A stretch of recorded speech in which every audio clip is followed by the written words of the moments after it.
ये सवाल हमसे अक्सर पूछा जाता है कि क्या हमारे मुल्क का मीडिया, जिसके अंदर बहुत से सीनियर सहाफ़ी मौजूद हैं, क्या ये मादर पिदर आज़ाद है?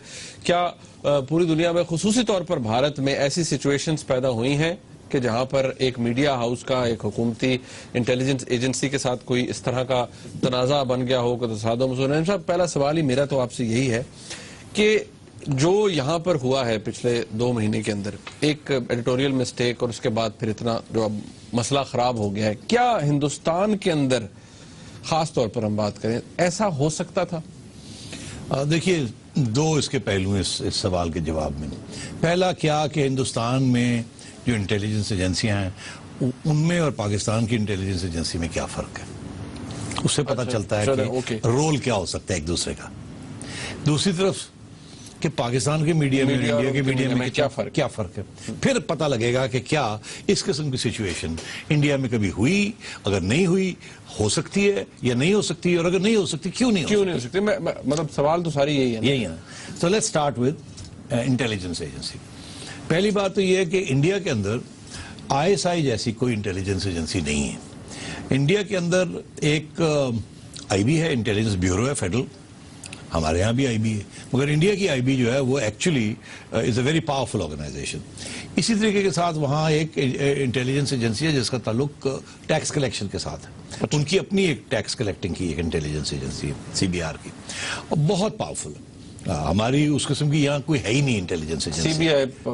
CBI और समथिंग लाइक दैट। अब वहाँ अगर आप किसी से बात करें तो रॉ की बात कोई नहीं करता, रिसर्च एंड एनालिसिस उन्होंने जो, और उनकी मिलिट्री इंटेलिजेंस है, मगर उनकी कोई ISI जैसी कोई चीज नहीं है। अगर है भी तो वो बड़ी, मतलब है कि it is genuinely related to inter services. Inter services के तीनों सर्विसेज के दरमियान के watch and monitor. Military intelligence वही उसका काम ही है, military intelligence, it's not army intelligence. तो मिलिट्री इंटेलिजेंस है उनकी। अच्छा, मगर ISI कोई नहीं। ISI की जगह पे रॉ है, research and analysis wing. Research and analysis wing 90% नहीं, सारा उनकी external, it is all external oriented, analysis, research and intervention. आपकी जो ISI है इसके अंदर, ये ओरिजिनली तो ये एक्सटर्नल थी मगर ये इंटरनल बन गई। इसका इंटरनल विंग बहुत पावरफुल हो गया। इसकी भी ओरिजिनल जो लेजिटिमेट एक्सरसाइज ऑफ पावर था वो यही था, in aid of the military intelligence and specially external. ये कैसे हुआ और इंडिया में नहीं हुआ? इंडिया में ऐसी कोई चीज नहीं बनी, उसकी एक वजह थी, और पाकिस्तान में ऐसी चीज बनी उसकी भी वही वजह थी। हमारे यहाँ इसलिए ये बनी कि हमारे यहाँ मार्शल लॉ लगते रहे, आर्मी इंटरवेंशन होते रहे। आर्मी को अपनी एक इंटेलिजेंस एजेंसी की जरूरत थी टू कंट्रोल द पॉलिटिशियंस और control the consequences of military rule. इसलिए एक एजेंसी जो थी जिसका एक्सटर्नल रोल था उसको इंटरनल रोल मिल गया। सिविलियन एजेंसी IB उसको पावरफुल नहीं बनाया, बिकॉज ये ख्याल था कि अगर इसको ज्यादा पावरफुल बना दिया गया तो जब सिविलियंस वापस आएंगे तो ये इनकी लॉयल्टी फिर शिफ्ट कर जाएगी। तो ऐसी इंस्टीट्यूशन ISI के इंटरनल विंग को स्ट्रॉन्ग करते गए। मतलब इसे पॉलिटिकल विंग कहा जाता है। जैसे पॉलिटिकल विंग इंटरनल विंग है ना। ओके, ठीक। Political wing, internal wing, it's the same thing. Okay, there is an external wing, there is internal wing and so on. Internal wing के अंदर पॉलिटिक्स है, एनालिसिस है, वारा। Let's not go in there, but I am just trying to tell you कि the role internal versus external. Internal role की जरूरत इसलिए पड़ी क्योंकि मार्शल लॉ लगते रहे, आर्मी इंटरवेंशंस होती रही, और जब आर्मी इंटरवेंशंस नहीं भी होती रही, सिविलियंस को टाइट करके, कंट्रोल करके, ताकि पावर इफेक्टिवली फौज के पास रहे, ISI has played a very important role. तो यहाँ की जो पॉलिटिक्स रही है उसकी वजह से एक ISI जैसी इंस्टीट्यूशन यहाँ बन गई। इंडिया के अंदर जमहूरियत रही है, इलेक्शंस होते रहे, एक छोटा सा वक्त था 2-3 साल का, इंदिरा गांधी ने इमरजेंसी लगाई और वो अदालतों ने उसको निकाल दिया एंड बैकफायर्ड। तो इंडिया में मिलिट्री को इस किस्म की एजेंसी की जरूरत ही नहीं पड़ी क्योंकि military was never directly in power. So इसलिए there is no such thing as ISI in India because of its democratic tradition and non-military intervention in politics.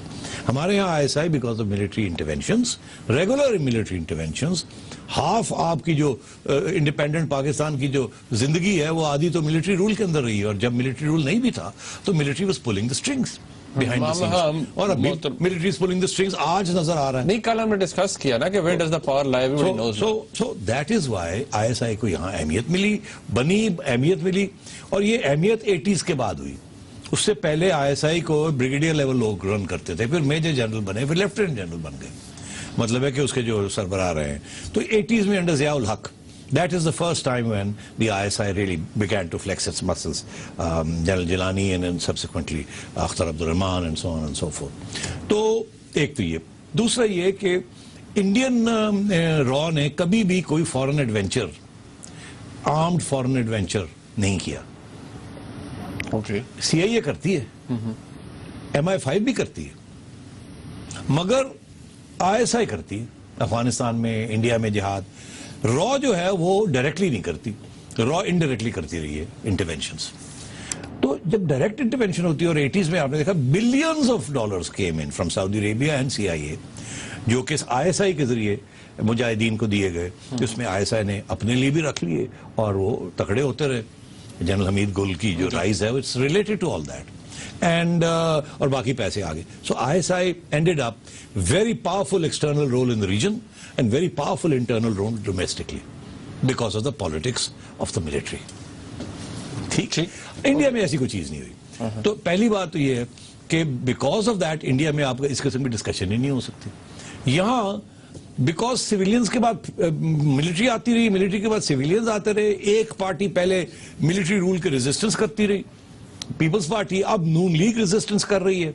इसके साथ जो माहौल है उसके अंदर फिर वो लोग जो प्रोटेक्ट करते हैं मिलिट्री को, मिलिट्री गवर्नमेंट को, जिनको फायदा हासिल होता है, उनको फिर जाहिर है जब सिविलियंस आएंगे तो वो टारगेट करेंगे। मीडिया के अंदर भी ऐसे ही, दैट इज वाई मीडिया के अंदर और पॉलिटिशियंस के अंदर, और अब घर घर में ISI का नाम हर बंदा समझता है ISI क्या है। कल ही हम बात कर रहे थे, एक जमाने में नहीं थी एस्टेब्लिशमेंट थी, मिलिट्री कोई मिलिट्री नहीं कहता था, एस्टेब्लिशमेंट कहते थे, एजेंसियां कहते थे। आज खुलेआम ISI की बात हो रही है, MI की बात नहीं होती। यहाँ कोई MI की बात नहीं करता, बलूचिस्तान में करते होंगे, यहाँ बाकी पाकिस्तान में MI की बात नहीं करता, यहाँ सब ISI की बात करते हैं, और इंटरनल रोल। और बाकी अगर वो इंडिया है या CI या अमेरिकन प्रेसिडेंट है या अफगान प्रेसिडेंट है, वो ISI की बात करते हैं। सो ISI is both external and internal. अब आइए आप कि दैट इज द रीजन हम लोग यहाँ जब हम मिलिट्री की इंटरवेंशन के खिलाफ इशू बनाते हैं, डायरेक्ट या इनडायरेक्ट इंटरवेंशन, तो फिर जाहिर है right in the line of fire is the ISI, because the ISI is the operative arm of the military.